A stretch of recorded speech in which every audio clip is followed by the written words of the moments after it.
See, first of all, I know these so-called shells wouldn't cook you like this.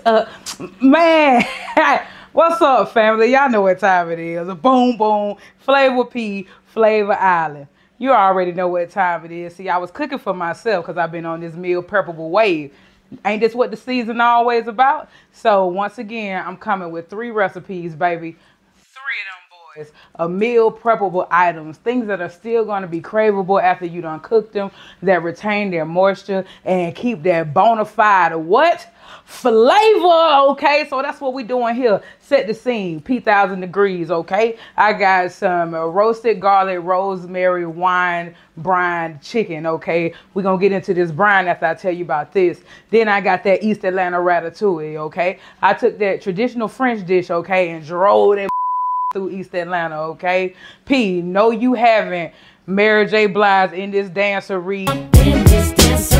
These people recipe and did. And then you gonna love it, and I bet you would be at the next party and they gonna be like, damn, where you get that from? And you gonna be like, Flava Island. Last but not least, I got us some sweet potato cakes, okay? I'm trying to figure out, as a black woman, how many ways I can really freak a sweet potato, okay? I was gonna do the mashed sweet potato, you feel me? We can do the loaded sweet potato. We can do the sweet potato fries. We can do the patty pies, you feel what I'm saying? But we're gonna do some sweet potato cakes, okay? In a way that's gonna be new to you and me, but it's gonna have that flavor. And that's what it's all about right here, okay? The big bag flavor with wet waste intentions right here on Flava Island. Let's go. Get it to the brine, shawty. Okay, cool. We got everything set up. Wash your chicken, cause ill. Okay, there go that habanero hot sauce. There go that savor dust. I got some water, a little hydration. We got the dust in there, so we make a bath in that. That's what we start off with. That's what we call first of all. All right, we get that going in there, and that's just gonna ensure that that flavor gets deep into it. Then I come through with a little pink Himalayan salt, you know, just to up the solidity. I think I made it up, but you want it a little bit more salty when you're making a brine so that it can actually infuse into the chicken. I got some rosemary. I got some thyme. You feel what I'm saying? So that it could be herbaceous, if you will. Then we come with the aromatics, all right? We got crushed garlic. Make sure you crush it. It really lets the flavor escape. And then you whip it real hard. Whip it real hard. Feel what I'm saying? Then we come through with cooking red wine. Then we're going to do a little Sauvignon Blanc, okay? And that's just going to make that flavor so robust. I know I said, and this is roasted garlic, what I say, roasted garlic and rosemary wine brine chicken. But we're going to have to call it old girl chicken, okay? Because in the brine, I told you that you need some type of vinegar aspect. And what vinegar aspect we're going to have today is this habanero original hot sauce. And it reminds me of old girl I used to mess around with in 2021. We used to go to this restaurant and get drunk and act real unruly in them folk bar. And I remember them having this hot sauce, and it was so good that I used to steal the bottle sometimes when we went. And so when I was shopping for the stuff today, I found this on the store's shelves, and I never seen it before. So shout out Habanero Original, and shout out to Shawty. I hope you're doing good. Ooh-wee.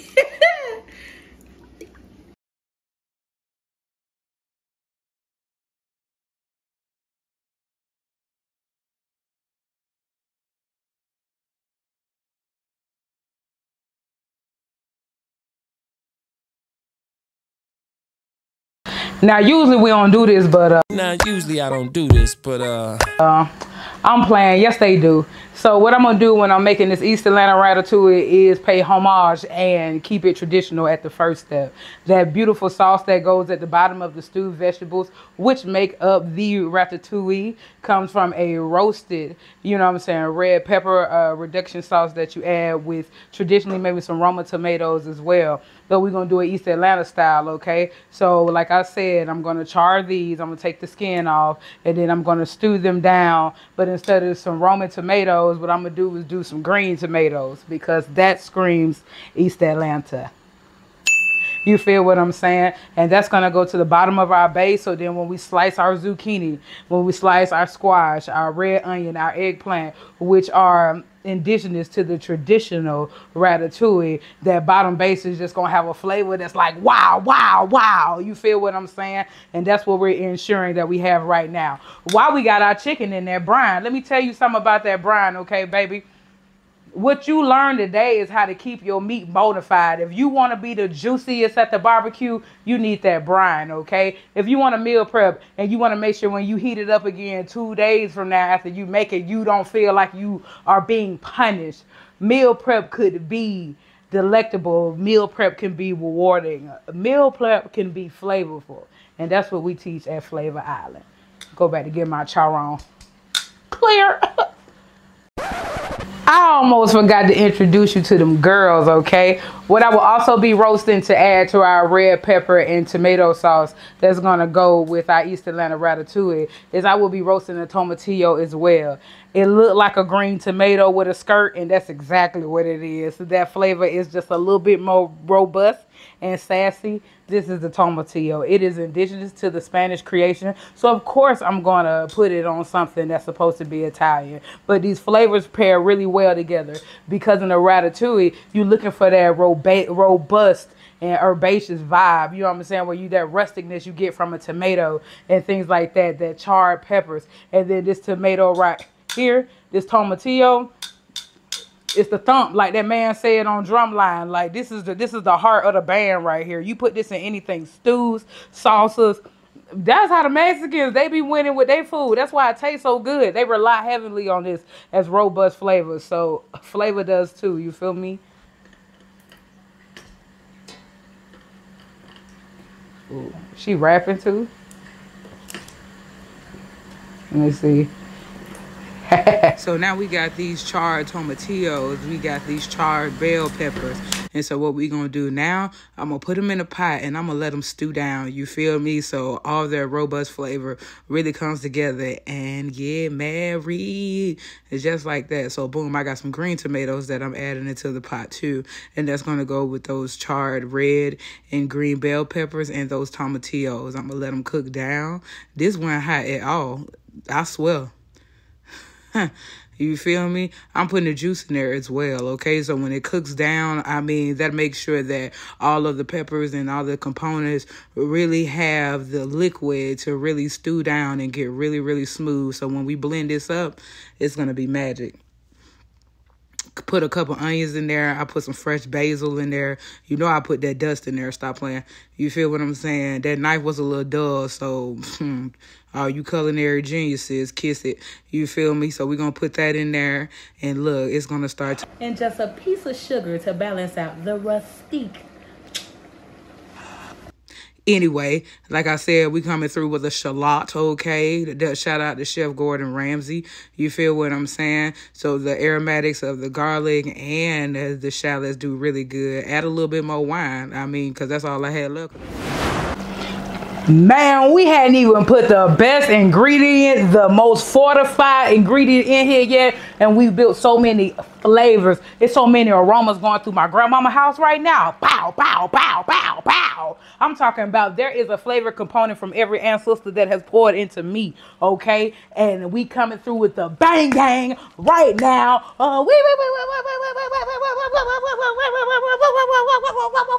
That's right, baby. It's Savor Dust time. Chef P, what Savor Dust? Stop playing. You know, I know, but we love when you say it. You want me to say it? Warm it up, flavor. You sure warm it up. Everybody get back. Everybody get back. Who got the taste you can trust and the have is a must? Savor Dust. Savor Dust. You make it Popeye on the rush. You need flavor on the crust. What? Savor Dust. Savor Dust. You at the cookout with the fam. The tater salad bland. Damn, Savor Dust. Savor Dust. Come on, what's the plan? You know who I am, baby. Savor Dust. Yeah, Savor Dust. Yeah, and you can get yours if you want bona fide meal preppable flavor at majorflavorworld.com.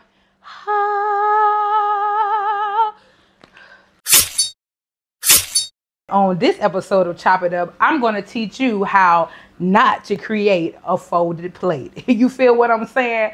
That one that, you know, press to the bottom of the trash can because what you was looking for was not there on that plate. I'm going to teach you A few things that you damn sure shouldn't do if you want to stay away from the flow. If you want to stay away from the folded plate gang, okay? Boom. Check this. Number one, soggy chicken. Don't nobody want that jelly skin chicken, okay? Nobody wants that. I don't care if you baking it. Get some crisp on it, okay? Turn that up. Do something. Nobody wants that soggy chicken with that glistening skin. And then don't let it be cold and it got that jello on it. Ew, ew, ew. You give me that. I don't care. My grandma make the best chicken. No, she don't. You just grew up eating that nasty.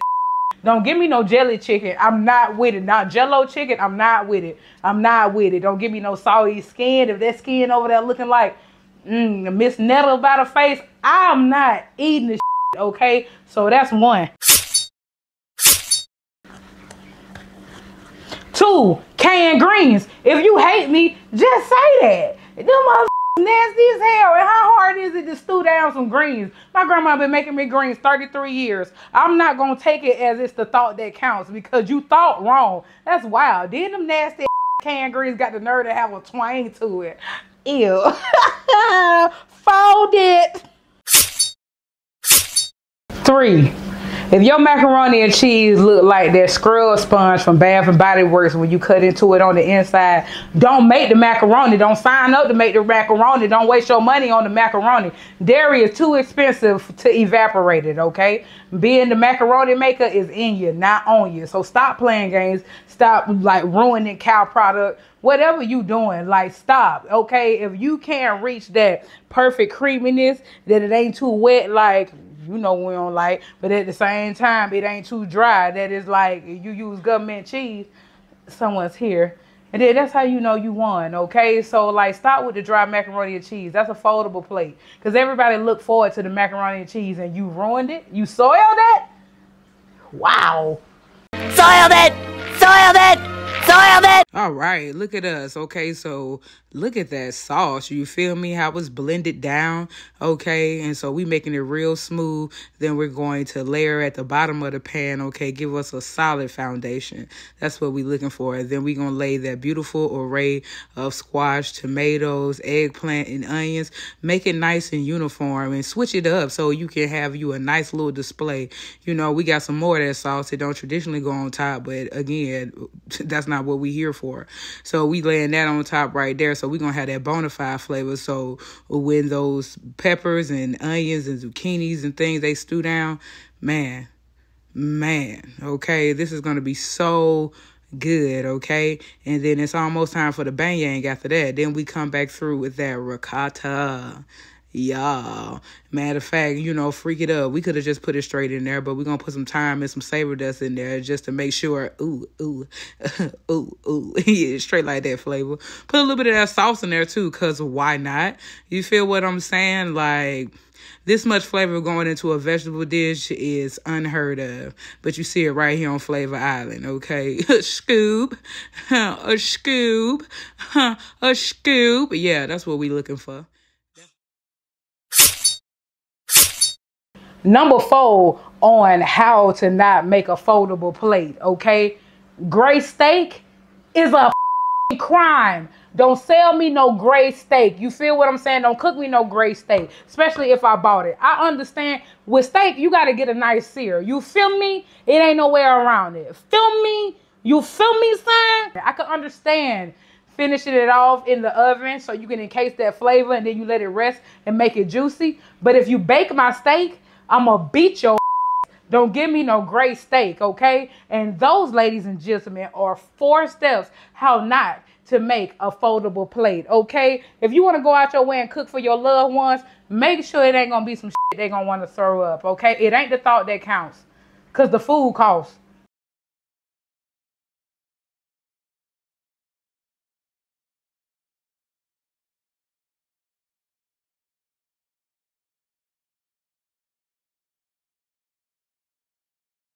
Okay, we done made it to the last date. These sweet potato cakes. What we got to start with? The butter. Okay, I got some shredded sweet potatoes right here. Do you know the difference between a sweet potato and a yam? Let me tell you one. One is soft. sweet potato, and the other is sturdy yam. The sweet potato is sweeter and it's from the Americans. The yam is from Japan and Africa. You feel what I'm saying? So when you cook a sweet potato, it has a silkier, sweeter, you know what I'm saying, exterior, opposed to the yam that is not as sweet and it has more of a starchy complex, okay? So, you know what I'm saying, when they say they got candy yams, a lot of times they be calling stuff yams and it really be sweet potatoes at the grocery store. You know, America gonna cap all the way down, baby. Like, let's just be real with you, okay? But you'll know the difference. If you bake a yam, it'll have that ashy outside and it'll be like flaky and cracky. If you do a sweet potato, like it be softer, like it go into the flesh like this. Like it go into the flesh like that. And that's your flavor 101 on yams. Oh, yams. Okay, cool. So right here, I want to play with the sweetness of the sweet potato, but really bring some herbaceousness to it, okay, in a savory dimension. So that's what I'm doing. Shredded sweet potatoes. I took some Kerrygold butter, okay. And then I'm going to come to with a little thyme because I got it. We're going to take 1 egg for the binding agent. Okay. And then I just want to mix it together, okay? You feel what I'm saying? Mix it together. What else I'm going to do to make it savory? I'm going to take some cheddar cheese. Hold on. For the health inspectors of YouTube. She touched that. Shut up! I got cheddar cheese. It's like, that my like, I ain't going to contaminate me. It's me. I'm Nicki Minaj, Nicki Lewinsky, Nicki the Boss, Nicki the Harajuku Barbie. Like, what the fuck is you talking about? I made this out. I started this barbecue shit. It's this the mother thanks I get. Cheddar cheese going in right here, y'all. Be serious for once. Wow. Wow. Fresh cheddar cheese from the farmer's market going in there. I got the thyme. I'm going to do a little chives and a little dust. And then I'm going to make little cakes. And I'm going to bake them off at 350 for about 15 to 18 minutes. And you know how I go when it's over, all right? Check the scene, baby. This is what we got. We got that roasted rosemary and garlic wine brine chicken right here, okay? So what I had called that earlier when I was talking about shawty? This that shawty chicken, okay? And we went full in depth with that brine, and we definitely got a recap for you to let you know what we put in here. Bonafide flavor right here. These chicken legs, wow, wow, wow. That's what you got going on, okay? Here go my sweet potato cakes right here. We got shredded sweet potato. We went ahead and put some herbaceous herb and garlic and rosemary inside of these guys. We put a little butter, an egg for a binding agent, and then we baked them off at 375 for 20 minutes, okay? And then so what we got right here is that East Atlanta ratatouille where we added the ricotta cheese, and instead of that regular tomato and rusted pepper sauce, we did a East Atlanta version where we took the green tomatoes and then we add tomatillos as well with the roasted red pepper. So the bona fide flavor right here, this flavor profile is not what the ratatouille is used to, but hey, told y'all I was gonna bump like this, okay? So we got the 3 right here. It's bona fide flavor. You don't see too much of nothing fried. You don't see too much of nothing that's like overly saturated. You don't see a whole bunch of gluten. You don't see a whole bunch of nothing. Just big back flavor with wet waist intentions. And that's what I told y'all this was all about. And that's what I meant. This is Flava Island, baby. Meal preppable items. Flava P. Y'all gonna wanna rap, huh? Hold on. Yo, I be on my island whipping by way of granny house. Flavor in your mouth. A cooking show my way. That's what this about. We gonna cook a little. We gonna laugh a bit too. Flava P got a recipe for you. Cooking and we be styling. We be wildin'. This my dream. Check the scene. This Flava Island. Yeah. Oh, God.